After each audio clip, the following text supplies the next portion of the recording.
It's Jay Doolan from the New Jersey Principals and Supervisors Association and the Foundation for Educational Administration. I'm very pleased to announce that Pat Wright has just been appointed by the Board of Directors of NJPSA to be the new Executive Director of NJPSA and the President of FEA. Congratulations, Pat, and welcome. I know you've had a lot of experience, a teacher, principal in several districts, and superintendent of Spring Lake. How have all of these experiences prepared you for your new job as Executive Director? Well, as you said, Jay, I've been fortunate really in my career to have a lot of opportunities and different opportunities. Being a teacher, a reading specialist, I had an opportunity to teach grades 2nd through 12th. And then moved on to being a supervisor, an assistant principal, a principal, and then a superintendent. So all of those experiences in a variety of types of districts has really helped me to hone my leadership skills. NJPSA, I'm just absolutely honored and thrilled to be their new executive director, since NJPSA has had such a tremendous impact on me as a leader. As you know, I was very active on the Elementary Education Committee, moving on to the Board of Directors, and then finally, probably the highlight of my career was the year I spent as president of NJPSA. And in being president of NJPSA, I've had so many opportunities to sit on so many task forces and committees at the state level. I've sat on the Professional Teaching Standards Board. I currently sit on the Evaluation Pilot Committee. I also have sat on the Commission for Bullying and to deal with bullying in our schools. And so all these experiences have really helped me to hone my leadership skills and to also see that I can have an impact on not only a school level, a district level, but also a state level. I know that PSA has been very active in so many areas in the state and has certainly championed principals and supervisors, directors, as we've dealt with the policy network. How will you go about shaping a vision for the organization as you step in and move it to the next level? Well, as you examine the goals that really NJPSA has set forth, we do have goals that last till 2015 at the current time. The top two goals are to really support our leaders in providing the best possible learning environment so that student achievement is the optimum that it can be.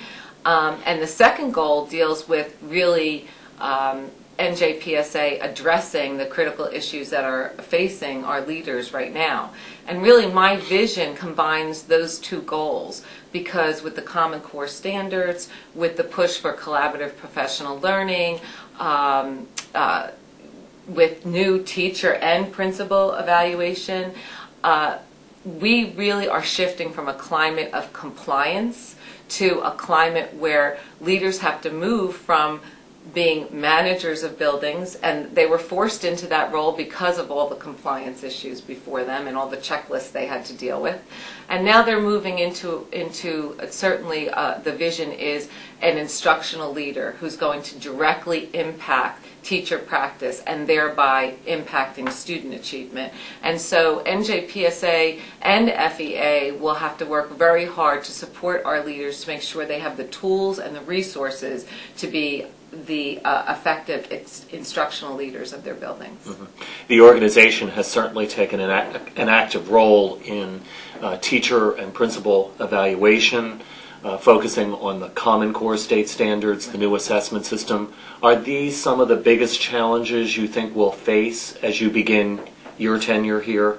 Yes, certainly one of the first biggest challenges we'll face is a look at how the new teacher evaluation system and the new principal evaluation system will impact our members.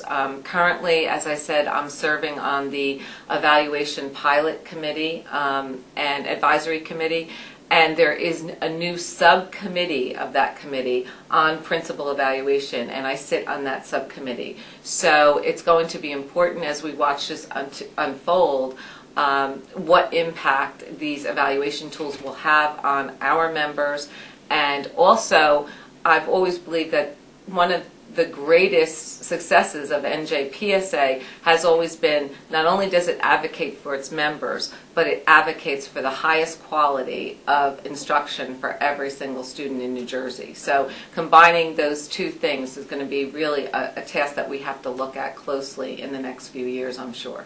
I would agree. This year, NJPSA is celebrating its 30th anniversary. It seems like it just began yesterday, but it has been 30 years. So it's a fairly new organization, but certainly one that is moving forward. As you look back over many of those years, because you were actively involved during that time, is there anything that strikes you as a major contribution that NJPSA has made to education in New Jersey? Absolutely. First of all, it has grown its members to probably over 7,000 members.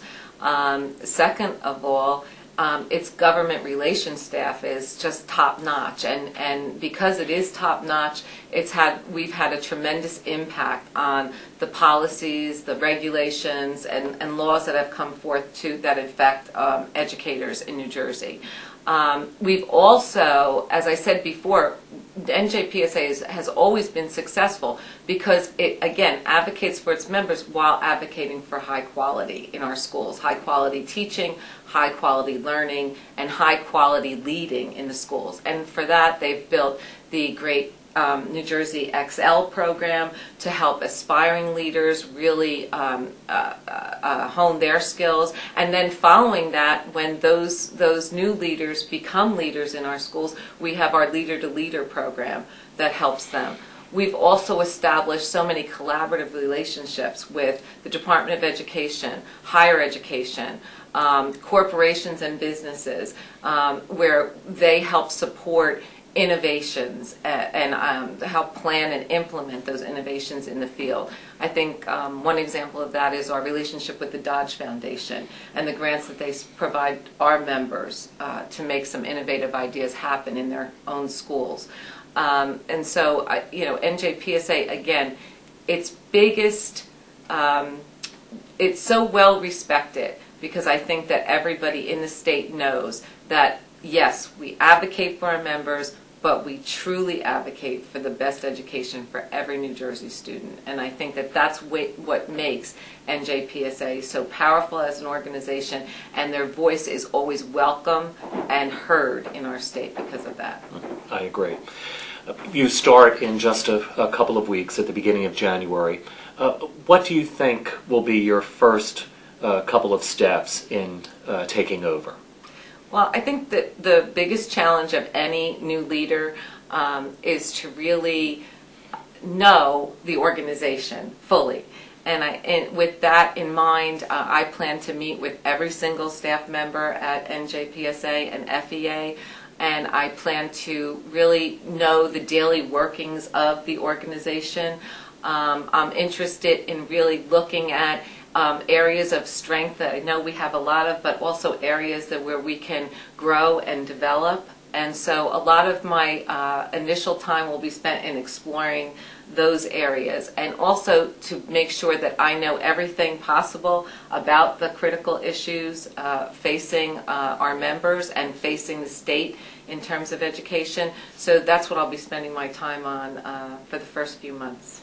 That's great. Say that, again, this is an honor, and I know that I have a tremendous staff here to work with. I also know that we have such talented members across the state that will support us going forward. And I also want to thank you because you have done an exceptional job as the acting Executive Director of NJPSA, and I am looking so forward to continuing our working relationship. As I am too. Thank you very much.